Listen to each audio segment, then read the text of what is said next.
Hey, what's I happening, Sean? Come on now.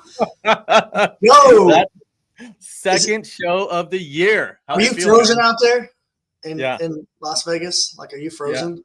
Yeah. It's like winter We're freaking wonderland. frozen back here, bro. No, really? Big emergency. I think we've had 300 days of no moisture or rain. Believe it or not, something crazy like that out here. I mean, I think today was our first, maybe the second day all year that we actually worked.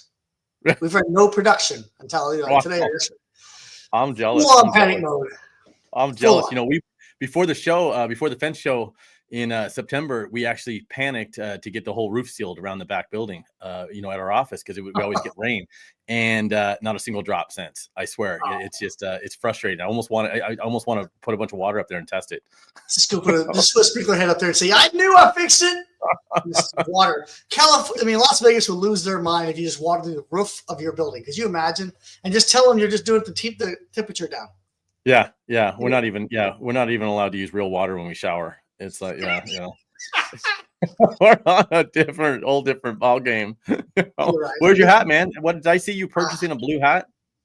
A real deal, man. I went all in and got the bluest blue hat I think there is on the planet. I'm so proud of that thing. I can't believe I don't have it tonight. I'm stuck in the office. I'm 40 minutes away from it.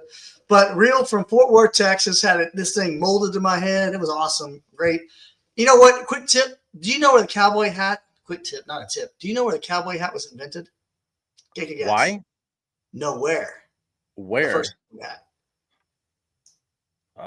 You want to say Texas, but that's what I thought. And the guy that did my hat, this guy that's all he does is makes hats. He told me the whole story how it started in New York.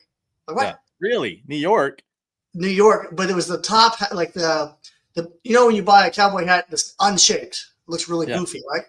That's how they started in New York. And these guys would run their horses all the way down the wagons. And by the time they got to Texas, their hand had crushed the top from taking on and off and bent the sides. That you have the cowboy hat that you see today was that a worn hat. And it wasn't called a cowboy hat till you earned it down there at the bottom. Something along those lines. I was quite stunned when he said New York. I'm like, no way. Get out of here. There you have it, everybody. Pizza, cowboy hat. That's what we got. and probably bagels. What else do we? That's New York in a nutshell, right? Cowboy hat. Yes. So what's new, man? What do you got going on? I know you're just all over the place. It's your first day back at work, so you got to be sore or something. First day back at work. No, let me make sure I'm clear. Sean King has worked every one of those days. Okay, we unfortunately haven't ran production. My poor team has been hurting on man hours or time. No time to work, but we aren't going to release it tonight. But I've been working heavily on the schedule for our 2025. I'm going to be home in February, I think 3 days, and March 5 days. That means there's a lot happening. So there's about 28 events right now, 28 events between now and end of year that Mr. Vince Academy will be putting on. That's nuts. That doesn't include private trainings. That's nuts. I mean, we only do a few out of here right now. We only do a few out of here right now at the Fence University side, and I'm telling you, it's a lot of work. These are big events. I'm out in the retreat, Fence Madness, May Mayhem, Fence Week, Fence Camp. It's just like, whoa. Yeah. Damn, that's crazy. So there's a lot going on. What about you, man? What's happening in your world? Well, the next major event is this Sunday. It's my birthday. We're all gonna go to Izumi Steakhouse. That's this Sunday? So we're gonna get together a bunch of people, which for a bunch of people to me is like 4. That's all my friends all together in one place. So right? They're all still on my MySpace. That's where we mainly yes. Did you send them an alert? Right. I Bluetoothed them all the information, So Sunday, big party. Yeah. Big party, Izumi Steakhouse.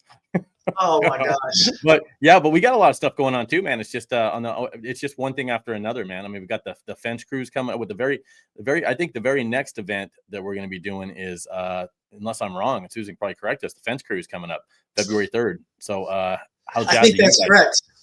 Even for us, there is I'm doing an event end of the month, but other than that fence cruise is the next big one with everybody. I guess the cruise sold out. But they're still kind of like, you can still call Megan, and she's trying to I think beg? She's so far. Can you beg? Beg, and she's so far been putting people on lists or something, and then as people are canceling, you're getting a room. Obviously the whole ship's not sold out of for fencers, but you know what I mean, all full of fencers, but it's definitely getting to the point where wait a minute. So wait, they're limiting the number of fencers we can put on this boat? Well, they limit the number of fencers everywhere you go. You know what I mean? Yeah. Come on, they haven't even let us on the boat yet. They don't even know what they have no idea what to expect. There's state laws. You can only They're have so many prejudging us. Yeah, there's state laws against having too many fencers together in Florida, I guess. I don't know what they're doing down there. No, but the whole ship is I guess the ship fills up. I mean, everybody's escaping the snow. And you know, I guess I didn't realize how big of a deal it was for people that are living up in those snow zones to go down south. You know, I'm looking forward to it. I am absolutely looking forward to spend some time on a boat. I love cruises anyway, so right up my alley. I love it. And to have a cruise with just fence people, yeah, come on, that's gonna be the best cruise I've ever been on, right? It's gonna be fun. It's gonna be fun. I know we're still putting together some sort of training of some sort, so we can all justify being on there. It's not gonna be training. It's gonna be called training. The IRS is listening. Training. How to properly hold beers your beer while the boat is swaying without spilling it, in case you're in, you know, just stuff like that. So it'll be very, very light hand. I got you. We'll be standing around the dinner table training and eating. Yeah. You and Heather's going too, so that's cool. Absolutely. It's gonna be fun. It's gonna be fun. And I know I haven't even got a full list of everybody that's going, so there'll be some interesting pictures and stuff. I have no idea. It's like a surprise. Yeah, and then right after that, we come back. There's 2 different events. When's your Fence in Texas one? March 6th. So March 6th and 7th. Yep. Okay. March 6th and 7th. So that much long after we get back. Yeah. Right. Well, about a month later. And right after that, I literally drive from Texas to Gatlinburg, Tennessee for the retreat. Oh, well, let's not forget though, right after the fence cruise though, I keep thinking March is after the fence cruise, but it's actually February. Right after that, we've got Fence University training at JC Gurry's place. So yes. We can't forget about that one. Let's see if we can find that. Yeah, so that's Wednesday the 12th, 13th, and 14th. That's a hands-on how to install a gate operator. You go to Fence University. Susan had these all lined up for us in order. We were supposed to. We just completely went backwards on that. Sorry. Well, that was because that was technically the next one. See, that's on her, man. That is on her. So see, everybody, Susan does make a mistake. Absolutely. You see? Yeah. Look out. Red lines. So that's cool. Look at this lineup. Look at this lineup, man. I don't know if this is a lineup or a mosh pit or what. Look at this, huh? Yes. 3 days. So 3 days of installation training on gate operator. Gonna put the real deal. All of it's going in. It's an actual gate operator being installed at JC Gurry's place.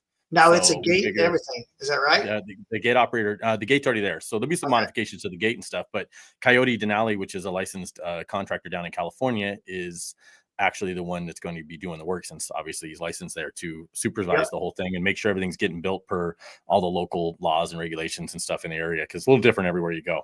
So great lineup though. Yeah. So 12th, 13th, 14th, Fence University, if somebody's interested in that, that's going to come up quick right after the show. Now we got to get back on track, right? Yeah, I know. We're in the middle of it. So, speaking of California. Yeah. Oh my God. Whatever's left of it, right? It's are you watching that? It's the way you cook your steaks. Well done. Yeah, well done. That's how I like my steaks. I think there's going to be some cheap property down there soon. If you ask me, I think you're going to see some of these people just aren't going to rebuild. I bet. You know, there's 14,000 structures or something. I don't know how you rebuild with the permits and the problems they got down there. That would be awful. Well, you see the irony, and they're saying now they're going to streamline permitting processes because the regulations are so horrible in California, similar like Nevada. It's so horrible that they have to go in now and waive all these regulations and stuff in order for people to be able to rebuild their homes in any kind of reasonable amount, because permits on anything, whether it's a fence, anything, takes 6-9 months. Yeah, so that's going to obviously drive up how long it takes to build them. But FWA, it's obviously closer to me personally down here. So we've gathered up already over 200 temporary panels, and we'll be staging those at a couple locations down there for members that are involved in it. And we're going to be going down there. We've already got a hold of, and Susan is already talking to the fire command and some of the city councils and some of these other places there. So as soon as it's safe to go in and they tell us where, we're going to be out there setting up temporary panels to help with security and help with some of the neighborhoods where they can't afford to put, fences up around them while they're waiting on insurance. It's awful to hear people down there, stealing and getting arrested for that and rummaging through. It's awful, man. It's already bad enough of that. The audacity of people take advantage of that. and that's what it's about. I mean, can you imagine losing all your possessions and the people, whether these are multi-million-dollar homes or whether it's $100,000 house, it's still, those are still pictures of your kids and Devastating. pictures Yeah. of your, family heirlooms and stuff that your family may have had that's been passed down. They're just gone. So Yeah. it's something else to see. So I think we want to go down and help them protect. And people are, I guess, they're dressing up like firemen, even they're sneaking in there and they're sifting through people's, people's half burnt buildings and half burnt houses and, take anything of value. So if we can do something to help with that, and then obviously there's going to be a lot of fences. There's going to be a lot of fencing going in, man. All these fences got ripped, taken out. And I think these wood fences will get replaced with vinyl ones and other stuff that's more, fire retardant than what was out there. So I think you're going to see, maybe, yeah. yeah. So if any manufacturers are out there, definitely reach out to us, because we're going to look for staging a bunch of materials down there. There's going to be a lot of fence materials needed to rebuild these 14,000 structures that have already been burnt down. So, contact Susan at fenceshow.com if you want to help and get kind of on a list. We're also looking for licensed contractors for California that would be able to actually go on a list that we're going to be working with the teams down there to hand out to homeowners to get, and hopefully the insurance companies and stuff to get on a list of licensed contractors, to help get fences and security stuff built. A lot of fences going to go in. So we're kind of excited about that. It looks like Founders Fence donated 100 panels. I donated 100 panels, Las Vegas Fence as well. That's going to go into this thing. So we need more panels and some fence materials. And you probably need like 10,000 panels. Oh man, there's going to be a shortage eventually of panels. It's like a apocalyptic down there, man. It's just something else to see. Yeah. But also NAFCA. Yeah, so they announced today they got this 3 events coming up. These are community projects. These are non-for-profit helping out our nation, right? So you got the service project that's going to be in North Carolina, obviously where they were struck and hit the hardest, right? There's another project in southwestern PA that is helping the community out. So it's a non-for-profit community partner. I don't think they going to release the name of what it is yet, but they need fence for families. How about that? Yeah. And so the fence is being donated, and we're looking for people to go there and help install it. So NAFCA is going to lead the way on that. And then NAFCA generally does a yearly project at Arlington National Cemetery. Almost always have done this. These additional projects that they're adding on because NAFCA is really taking the forefront for leading the way on these helping out our community partners. So the Arlington project is going to happen again. There's no exact date on Arlington just yet. It's about 580 feet of 8-foot tall aluminum fence, broke up in 3 segments. There's a tear out, and whatever gets tore out has to be reinstalled the same day. So we'd like to see 3 independent team leaders that were willing to take up and say, I'll take a third, take a third, take a third, and get volunteers under them. So we're looking for 3. That's why there's no set date there right now. We're looking to coordinate that so that we can get the maximum number of some good team leads there that could run their segment with some volunteers under them to make sure that we can get this fence down and back up and perfect for the Arlington National Cemetery. How do they reach out? Who do they reach out to volunteer for some of that Arlington Cemetery stuff? Generally, Al Martins, Clint Imes, myself, we're all available. NAFCA's got a website and go to Facebook page as well. We'll look for a link and I'll get it in the comments for you guys. Call. Well, and they'll be and typically they're at the fence show. NAFCA typically has a booth at the fence show, so that's October 1st. So that's a good time also to walk up and talk to Clint and become part of NAFCA, right? Yeah. So NAFCA is a great association, and what they're doing is they're really focusing on helping those in need, right? Just like you are with the panels down in California, but their main focus is how do we pull everyone together, and they're taking the lead on that and get these projects. So we all love doing projects to help everybody else out. I mean, we just need help in figuring out where to go and when to do it. Lots to do, man. Lots to do. Yep. Another big event coming up, CMM's event right here, April 11th and 12th. It's an open house. We will be there putting on some no-dig demonstrations as well for 2 days. There's lunch out there. There's going to be a bus to the baseball game. So tickets provided for the game and fireworks after the game as well. So that'll be way up north in Indiana. Good ways from me, but I'll be there with the bus and the war wagon. Yeah. What was that just came up? I don't know. All that? That's documents. I don't know. Susan, what are you doing? Oh, that's the link to CMM's event. Oh, is She's, it? Okay, yeah. cool. Cool. So yeah, so click on that. I was wondering what they were saying. I'm like, is that one of our Google Docs she's sharing? I'm like, oh, I was wondering. Careful, don't swipe right too far. In case you're wondering what all our username and passwords are, click on that that link right there. Should be over. Should be able to log into everything we have. Yep, which is not much. So don't worry about it. You're not gonna get anything. And last but not least, big event coming up in April. CMM Yep. is doing a open house, right? It's we calling that an open house? It's an open house. Is it? That's it. We just had it on the screen. And it just came down, right? Yeah. There you go. Okay, there it is.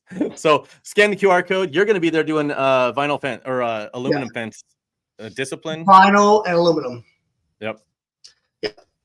No big demonstrations. Whose material are you using? Do you not know yet? Not 100% sure. Okay. We'll find out. Sure. I think it's bigger aluminum and Homeland vinyl, but I hate to say that if I'm wrong, but I believe that's what it is. Well, if it's not, it better be now. If you're listening, I told them out. So bigger and Homeland, you better get some material over to CMM jar. Shoot. Well, I love them, so I hope it's you guys. I was on a phone call at Homeland today. Yeah, I was talking to Jackie and Doug. Great people, man. Always a good time, man. I had a good conversation with them. I was on the phone with them for hours yesterday. Really? Like, yeah. We all have things to do. Our phones are blowing up, but we need to move on. Yep. But my favorite time is this. What would Brian and Sean say? What is coming?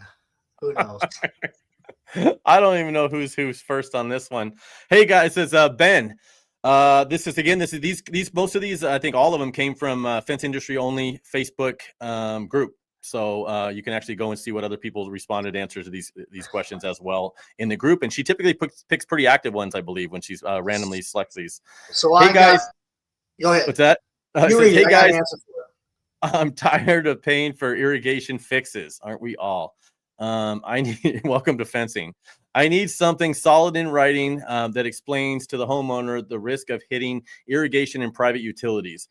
Would anyone care to share their damage release forms with me? It would be great to see what is working and what is working without starting totally fresh. Thanks. Mm-hmm.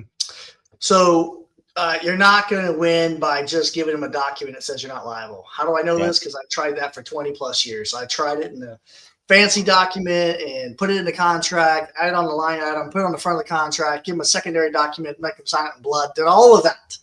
Yep. And it really didn't work because when you hit the utility, they're going to be like, well, I didn't know my sewer line was one of those. I didn't know that my cable line was one, and I didn't know that was there. Whatever, blah, blah, blah, blah, blah. Yep. So what we have done, and we found out, is that up front, we offer them private line protection as an added fee. If you'd like to purchase private line, we ask them, would you like to purchase private line protection? Well, what is that? Oh, great. I'll tell you. Your drain lines, your sewer lines, your buried dogs and animals and cable lines, all this private stuff that's in the ground, we don't know where it is and we can't locate it. So if you buy private line protection from us, we'll take responsibility and we will fix it. If you don't want it, just sign here. It says you don't want private line protection and you're going to assume responsibility. When they sign that assume responsibility, it's like denying rental car insurance at the rental car counter. When you get to a wreck, do you go back and say, is this covered? No, sir, you denied the coverage. So when they deny the protection, when we do hit something, they'll generally come back and say, you're going to fix that? Like, hold on a minute. No, you denied the coverage. You didn't want the coverage. You said you took care of it. Oh, we did. Boom. Or they say, yeah, how much is that? Well, we charge $10 a hole, but they got to buy all the holes. Yep. So it's 50 holes, it's $500, even if there's only utilities in 4 of them, right? It's all or nothing. If I don't know what's in the rest of the holes. And so we just put that money in the kitty so that when we do hit one, we now have funds to pay for the one, and they bought the private line insurance, right? Yep. It just worked out very, very well for us. So Ben, try that. Yep, I think that's great. I mean, we have it in our contracts, and obviously, like everybody else, we put it in there. Any irrigation, concrete cracked, whatever it happens to be, irrigations, lines, private utilities, we put in there. If we hit it, we're not responsible. But you're right; it's always. I mean, sure as crap, man. You hit a sprinkler line, irrigation pipe or something. They're like, you cannot fix it. And whether it's in your contract or not, they're just pissed. They're pissed that you hit it as if you should have known. So you end up half the time just fixing it anyway. I like that. And that's probably better even than having them initial next to it on the contract, because you're actually asking them to decline it and you offer the service. Have you ever found that it's such a costly repair that you had to turn it over to your insurance company? So our document says we stop at $5,000. Okay. So the protection is up to $5,000 repair. Okay. Because otherwise you'd be turning this over to insurance company. And then I wonder how that would hold up if your insurance company's like, hey, you actually offered them. So originally we wrote this up as private line insurance and learned a lesson. Okay. We can't write this up as private line insurance because we aren't insurance companies. Ask me how I learned that lesson. Yeah. So it's called private line protection. And that was Chris. He worked for us last year, or not actually this year, earlier in this year. He actually runs some crews at a landscape company. So he probably have some good insight on this. So I will ask him how they handle it offline here, how they handle it at their landscape company, locally here in Las Vegas, and see. So thanks, Chris, for that. But yeah, so I mean, that's interesting. I have it in there, and anytime we've hit anything, it's just been a battle or we fix it. So hopefully that's good enough. And I'm sure some people probably shared in the comments on the Facebook group Fence Industry Only what their terms look like, or you can reach out to either me or Sean and we kind of share you ours. Just get a hold of one of us. This one's you. This one's me. What brand have you installed and found good quality going to put up 240 feet? Coyote rollers. Are those the ones that go on top to keep the dogs from jumping over the fence? You don't have coyotes out there, do you? No, but that's what they are, right? I see them like Australia, so on top of the fence. Yeah, we have coyotes out here that jump they'll jump a 6-foot fence. You'll see them walking along, especially if you live backed up to, one of the canyons or up on the mountains. You'll see them walking along the top of the fence, or every once in a while, early morning, if you go and walk your dog, you'll see a couple coyotes in the middle of the street or something. And these coyote roller, we make our own, and they make a bunch of different brands, but you just go online and buy them. I don't know of an actual brand name of coyote rollers though, but you could, if you have a shop, I guess you could just take some pieces of pipe or something and we used to make them out of like PVC pipe. You take a piece of 1 3/8 and then you take like some 2-inch PVC and you just kind of put it over that. And then when they go up there, it kind of rolls. But I don't know a brand. Can you think of a brand of coyote rollers? I've never installed them in my life. I've never had a customer ask me. I think we should go back in the group and see if people I'm sure somebody commented. No, it just says 31 recent comments. Poor Joe. And that was after 35 minutes, it had 31 post reach. So I bet you somebody was commenting. I don't know when that was posted. Yeah. Rising contributor. Hey, thanks, Joe. Daryl, man, he's in there a lot. Look at all-star contributor. Yes. Daryl Sullivan. Has anybody done a cross buck fence where did I say that right? Cross buck fence where the cross was half lapped as opposed to bending one board? Pros and cons, picks. So I know what he's talking about. So when they cross here, they wouldn't bow around each other. If you were to half lap that, you would have to make sure that you are completely perfectly flat, because when those things goes up and down a grade, that joint will change. And so the degree that you cut the half lap at, it won't be 45 degrees or 22, whatever it is, it won't be the same on the next one and the next one and the next one. And it would be just awful to try to figure out the degree. If it's perfectly, absolutely flat, like a railing, you could probably manufacture those and cut that half lap out. Yeah. We don't do much wood, but if I did, I'd use a lot of Elmer's glue and make sure that wherever it was like crossing over each other, you put a nice thick coat of Elmer's glue in there so that it doesn't separate as it contracts. Expands and contracts. Yeah. Great questions, everybody. Go to Fence Industry Only if you want to see what everybody commented on. It's easy to find. Go Facebook and type in Fence Industry Only. Front Rock's on here right now. Front Rock. Oh, is he? Yeah. He's got his own magazine coming out. Oh, that's right. I'm supposed to get him an article by Friday. I'm supposed to too. We're going to be working on that. That's what I need to do tonight. All the other stuff I got to do tonight. I'm not. Cannon Johnson is the router training too. I think it needs to be. I'm gonna say something to Sean. Yeah. Did you see what Cannon's doing with Alex? Yes. The brand. He's crazy. Cannon just needs to go to work, man. He's got Cannon. Cannon just goes, woo, shining object. Yeah. He's all over the place. Love him to death, man. Focus. Cannon, drop the name of that brand. I feel bad for forgetting right now what the name of brand something. Drop the name in there. Brand Builders. Brand Builders. Yeah. Drop a link in there into the comments so people could find that, because that looked really cool. Yeah. You know what they were Brand doing. Builders. I saw that on another podcast. So cool. Yeah. But we got a special guest today. Are we ready to bring a special guest on? A young, eager entrepreneur. Young. Yeah. Young, man. Remember when we were this young? Barely. When I was this young, I thought I was the most badass fencer on the planet. I'm not lying. Oh man, you can't remember back that far. Let's bring Dylan. You and I, we don't remember being this young. Dylan, what's going on? What's going on, man? What's going on? You don't look like you're no stressed out fencer. You're all relaxed. Yeah. Not yet. You will be. Just getting into it, huh? So you just got full-fledged, all the way in, all in the fence industry, huh? Yep. Been around it for a while. So you just bought a franchise, which is interesting because franchises are really taking off in the U.S. And are they that? Yeah. Do you think they're that prevalent around the world or in other countries? I don't know. I do know there's several in Australia. I know this. Because I know that there was a bunch, and that was 20 years ago. There was a bunch. So if that tells you anything. So tell us the name of your franchise, Dylan. Superior Fence and Rail. We bought a location. You know, they have plenty of those locations. I think they're at like 150, 200 locations. Locations now. They got a couple. I think, from my knowledge, like one of the most established franchises in the U.S. for fence. Superior. Fence. They're definitely one of the first ones, weren't they? Yeah. You know, there's Superior and Top Rail, I think, are the main, but Superior is obviously, man, they've got it figured out. Zach, you talk to Zach Payton, man, he is just one sharp dude. I mean, always a good time when you have a conversation with him. I could go on for hours talking to that guy, man. So congratulations. Yeah, that's a big step. What made you I mean, I'm sure you ran the numbers and just, you know, you kind of ran the different options of starting your own opposed to getting a franchise. What made you want to get a franchise? What was the deciding factor? Me and my brother, obviously my brother doesn't know as much. It was me and my brother that purchased the franchise.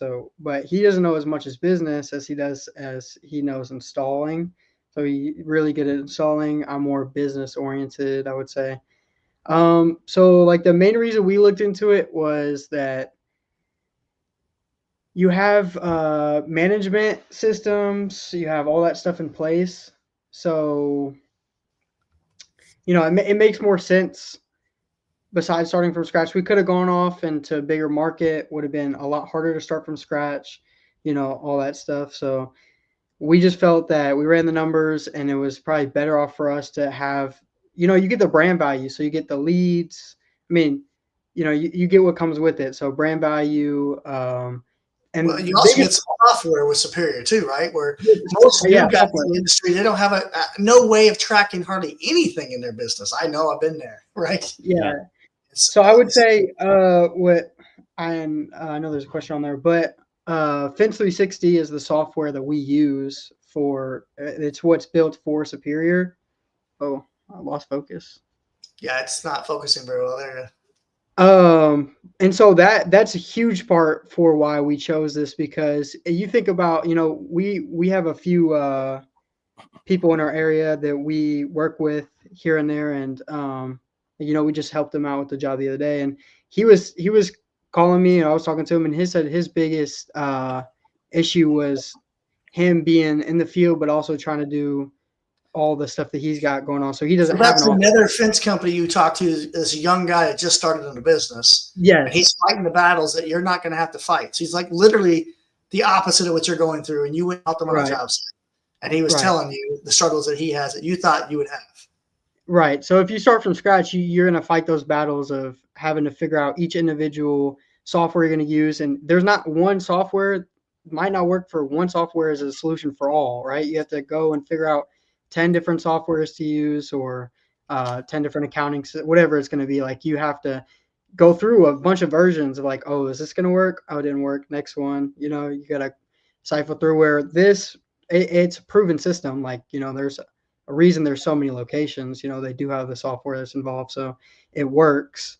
And that's a huge part. It's a lot less stress. You can focus more on the leadership aspect and the actual important parts of growing and scaling. What type of sacrifices are you guys making to make this happen?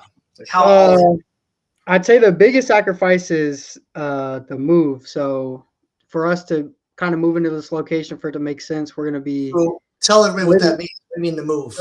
The living situation we're going to be in is living on the office. So the office. You're literally both going to move to the shop that you purchased and live there. Yes. I wish I could get this thing to focus. Like you're gonna like live in cots in the welding shop, or what? Is that what's I bought off a barbecue? You're gonna be eating off a barbecue and stuff? I bought a cheap camper, like the cheapest they had on the lot. So I was like, a sales guy is sitting there trying to get us to buy, a $50,000, $60,000, $70,000 camper, and my girlfriend's freaking out, like, we can't afford this, all this stuff. I was like, look, don't listen to him. We're gonna go find the one that's the cheapest, and we're gonna be like, yeah, I want that one. So we purchased the cheapest option that they had, and so we'll be living in that, and that'll be our situation. So that's probably the biggest focus. No rent payment, something like that. And then what is your biggest concern or worry that you have? Like, there's probably plenty of concerns, plenty of worries, right? But join the club. Yeah, right. Biggest one is probably just obviously, I think everyone's just like paying bills on time, right? Making sure you have enough work. That's probably going to be the biggest. Because in your situation, you're starting out with a loan and you have franchise fees you got to pay immediately. And where some of the guys starting out fresh out of their garage, they may have a lot of bills, but they don't have a lot of resources either. So right. So those guys, if they're not working, it doesn't. They still don't have bills to pay. If we're not working, we still got bills to pay. So it's a big difference where we have to be putting stuff in installed. So tell us what's it like? Do you, just because you're getting a franchise, does that mean you've got leads right out of the door? Are they going to start, because they've got a big marketing thing going around the country already. Does that mean the phone's going to start ringing, or do you have to get out there and do like the rest, like somebody and hang flyers on doors like everybody else? What's the advantage lead wise when you buy a franchise? I guess that's a big question a lot of people have. Well, in our situation, we're purchasing one that was semi already running, like very, minimally running. So the phone is ringing, like there are leads, but they have a good marketing team put together. And so I did a meeting or two this week with that marketing director that they have in place. Like these are the things that you get with it, marketing, whole team of marketing people that will help us dial down our, SEO all the way. And then, where we need to allocate money towards this or whatever it is. And exactly like, our conversion rate, like we get a whole sheet that has all of our metrics on it. So I would say our phones are, still going in our situation. I'd say even if you just purchase it from scratch and you're still getting the brand value. So, somebody's going to recognize the name. You have the website that's huge. The website is for all the locations. So you get that website that Google reviews are like over 20,000. Yeah, 15,000 Google reviews. So you get the power of that. So I'd say it's definitely a plus. So do they pretty much handle the keep in mind, I know I'm being nosy. So if you just tell me to kick rocks. Tell me to kick rocks if I end up stepping over and asking a question you're not supposed to talk about or something. Maybe you got non-disclosure forms or something, but I guess curious minds. So do they handle all the marketing for you? Or is it something you can just go focus on running the business and focus on installing fence? And if you decided if you wanted to go that route, will they just 100% take care of the marketing and your phone's just going to ring? Or do you have to do something to do on the, something else beyond their websites and stuff? It's very minimal. I'll say that there's very minimal. That you have to do. You can do. Yeah. What you can do. You can do a lot, like what I'm doing now, stepping in, taking the leadership to get really involved with it and to make sure that everything is going the way it's supposed to go and make sure we're not doing things that we don't really want to do and that we're in that right direction. But yeah, there's a marketing, it's a whole team. So there's, person and the guy, I got to talk to this person. So it's an entire team that, takes care of it and is there to answer your questions, all that stuff. So yeah, it's a thing where you can do as much as you want. And so for me, I'll be doing as much as I can. Is there certain style fences that you're allowed to do, or can you build any style fence? I mean, can you treat it like a regular fence company where you can bid anything you want? Or is there certain style fences that you have to stick with based off of materials that you have to purchase through certain supply? You know what I mean? Or can you go out and just run the company separately and just use the brand? There's probably a few limitations, very, very minimal limitations, same thing. But for the most part, yeah, I mean, you can order, you can install what you want to install, bid what you want to do. We have territory, so we can't go outside of that. But they give you vendors you could buy from, but you don't have to buy from. But you don't have to buy. So you get buying power. Is that right? Buying power, right? As if you were a Mr. Fence, right? Yeah. Whereas if you were a brand new fence company, that's not going to happen. Yeah, so you get certain pricing a little bit better than a guy just starting out that didn't have didn't build a relationship up with. So I mean, that's a big advantage. So you're going to be able to call up the Master Halcos and the merchants and all the other suppliers and say you're a Superior Fence and Rail franchise, and you're going to get your account set up maybe a little bit easier and things like that too. And then your pricing based off of bulk. Then do they negotiate pricing with these suppliers for all the franchises? So is that what it is? That's great. Yeah, that's a big advantage to somebody starting out, because that takes years and years to build that up. So congratulations on that, man. Absolutely. I'm going to start getting my materials through you. It appears, you know what I mean? Possible. You'll be flipping some truckloads of materials over to Las Vegas Fence, hooking me up, man, hooking me up with your deals. So Dylan, what do you think your strongest trait's going to be for you to be successful that you're bringing to the table? Like leadership.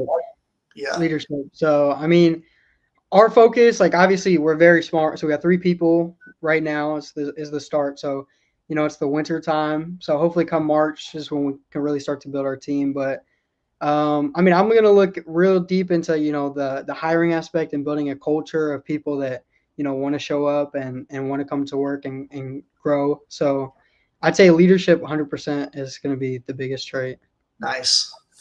What kind of leadership training do you have you done any? What makes you think you're going to be a good leader? Is it something you want to strive to be a good leader, or has you got some experience in leadership that you're excited to share? I mean, from previous experience, just from I've had a few other small businesses.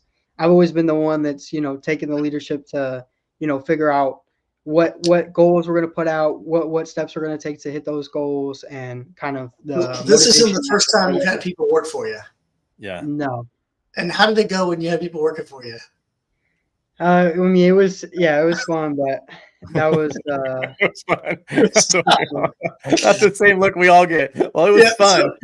So they don't work as hard as you do, right? No matter who you hire, right? It just doesn't happen. Is that right? But so how much experience in the fence industry do you have? If you had to put it in years, or what would you say your experience in fencing is? Me versus my brother, he's got obviously a ton more. I mean, me, like, solid years, I'd say like 3 or 4, like solid 4 or 5.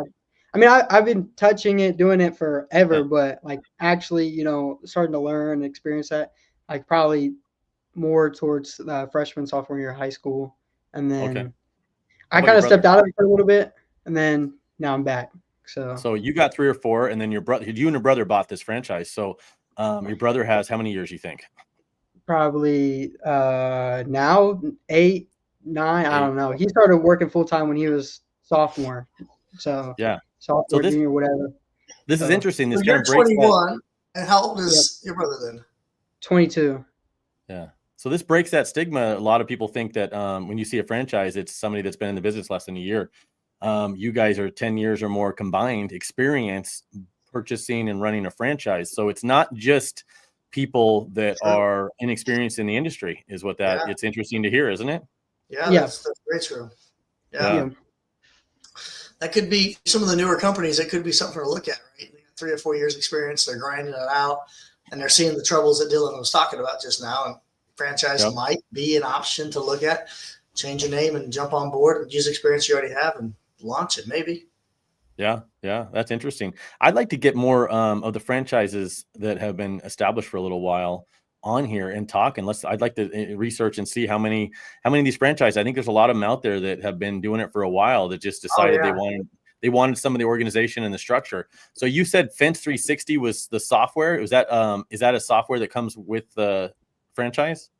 Yeah, it's there. It's from what I understand, it's what they built. Yeah, they made that software, and it's soup to nuts. It's everything: the bidding, the ordering, the inventory. I mean, every little aspect you can think of.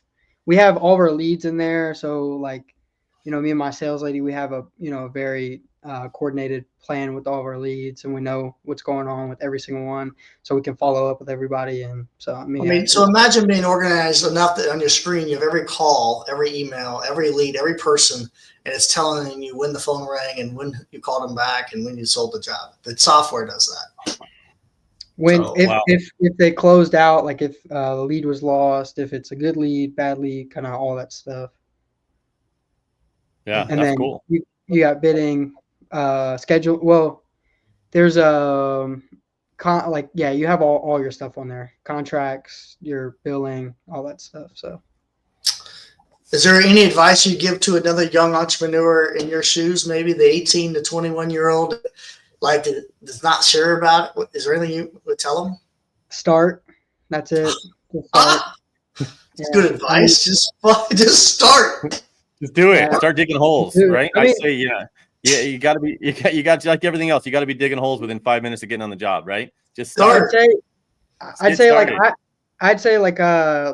graduated with a lot of people that are talking about owning businesses as well, and they're all in college now doing the same thing as like going to get a business management degree, all that stuff. And I'll talk to some of these people a few times, and they're all still talking about how they're going to own a business or whatever this is, but I feel like that you don't get any hands-on experience, so you don't actually get the doing it part. And so a lot of them, procrastinate doing it, or you don't really get the full feel for it, which is what it's actually going to be. Yeah. Mm-hmm. Yeah. So how excited are you? On a scale of 1 to 10, how excited are you to get that? I mean, have you done your first job yet since you purchased the franchise? We're very close. We are very close. We lost 2 weeks of production, so just like we did. Yeah, they lost 2 weeks. Snowed in. So he's a typical contractor already, man. Typical contractor. He's already got excuses of why he's 2 weeks behind. Look at this, huh? We did install today. But so you got one on the ground today. What's going to be your first fence? Tell us about your first fence job you're going to be doing. Do you have it sold already? You said you started it? Yeah, we have a commercial chain link, just very small commercial chain link job for our first one. So very small. It's going to be 6-foot commercial chain link. It's for Downey Professional, which is like they're a contractor that is near us. So are you actually out there working on it already yourself? Are you going to be digging holes are you? Yeah, I'll be installing for foreseeable future for sure. Are you guys digging holes or pounding poles? Pounding posts. The biggest thing that I would say is that digging holes for us is like obviously it's the last thing that we want to do. I feel like once you start to try to touch a hole, everything just goes downhill. So. When you try to dig a hole, it all goes downhill, Brian. I don't know, man. I mean, we drive some temporary fences, but the rest of anything permanent we set. Right? I mean, I'm just experience. From my experience, from being in the field and being somebody that's actually installing, I just know like when you go to install a fence, we would do this all the time is, the first part of the day, like, you're excited, whatever. And that just goes straight down, just goes just from, if you're digging holes, when you're digging holes, when let's just say something messes up and augers, hard digging, whatever it is, and it's like a curve. It just starts to go down slower and slower. I feel like with the pounding, it's just so much easier on everything, stress, body, all that stuff, that once you get past that part, you're just attaching stuff, right? You're just building for the fence from what you have. It's a lot easier. Well, you got that marshmallow ground out there, that easy digging stuff, man. That's why you guys can just pound that. You guys just walk out there and just kind of stick that post in the ground. I don't even know. I see those videos. How many jobs have you sold so far? We are at 3 jobs sold. We have a few that we're working on. We're trying to get chasing. You can't count until they're done, buddy. So, 3 jobs. You got 3 jobs already? Can I borrow some money? I mean, huh? I need to get some inventory. Look at you, man. You're just off running. We'll see. I mean, we need a few more for the month comes up. So we'll be chasing them for sure. Get some bills to pay. Well, cool. Well, we actually have a cool little picture of you and your brother, I believe, purchasing it. Let's pop that up. Oh, okay. There you go. Look at that. Look at that. So There you it is. purchased a franchise. Were you just there, Sean, just to say hi when these guys were purchasing this? Or No, what? Dad was very proud of the boys buying it. They bought it from us. Yes. That's cool. That's cool. Yes. Well, passing on some knowledge, I'm sure, with that agreement there. So these guys went out there, got yourself a business loan. I mean, you had to learn a lot about business really quick, huh?